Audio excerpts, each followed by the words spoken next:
संबलपुर नामक गांव में माधव नाम का एक आदमी अपनी पत्नी और 3 बेटियों के साथ में रहा करता था। वो चाट और गुपचुप का ठेला लगाया करता और उसी से उसके घर का गुजारा चला करता। उसकी तीनों बेटियों के नाम थे सीमा, निधि और सविता। सविता सबसे छोटी थी और माँ बाप की सबसे लाडली थी। वैसे तो सविता बहुत समझदार और बहुत बुद्धिमान थी और घर के कामों में अपनी माँ की मदद भी किया करती थी, परंतु सविता सांवली थी। सविता की दोनों बड़ी बहनें उसे हमेशा ही सांवली होने का ताना दिया करती थी।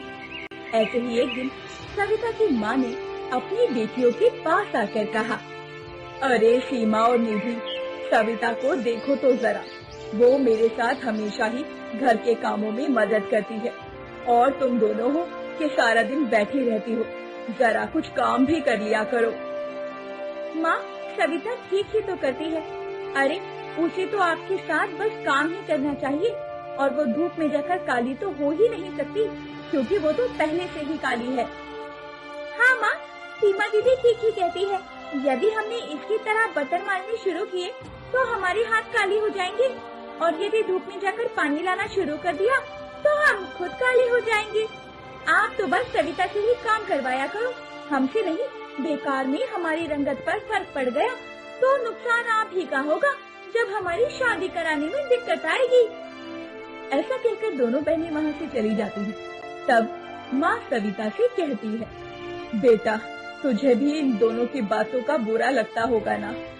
तू चिंता मत कर, तू सबसे सुंदर है और गुण में तो तू सबसे आगे है। और देखना, एक दिन इन दोनों को भी इस बात का एहसास हो जाएगा और तब ये अपनी गलती पर पछताएंगी बैठकर। हाँ माँ, मैं जानती हूँ, मैं अपनी दोनों बहनों की बातों का बुरा नहीं मानती हूँ। और माँ, वैसे भी मुझे घर के कामों में आपकी मदद करने से बहुत खुशी मिलती है, इसीलिए मैं आपके साथ काम करवाती हूँ। और ठीक ही तो कहती है वो दोनों, वो गोरी है, अगर धूप में जाएंगी तो काली हो जाएंगी। वैसे भी तू ही कह रही थी ना कि तुझे इन दोनों की शादी करनी है, तो माँ तुम भी इन दोनों की बातों को दिल से मत लगाया करो। और चलो अब हम काम खत्म कर लेते हैं, वरना जैसे जैसे दोपहरी बढ़ेगी काम करना मुश्किल हो जाएगा।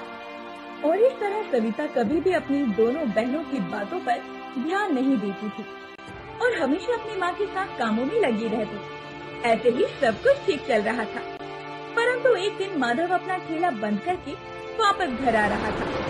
तभी रास्ते में उसका एक ट्रक से एक्सीडेंट हो जाता है और मौके पर ही उसकी मौत हो जाती है।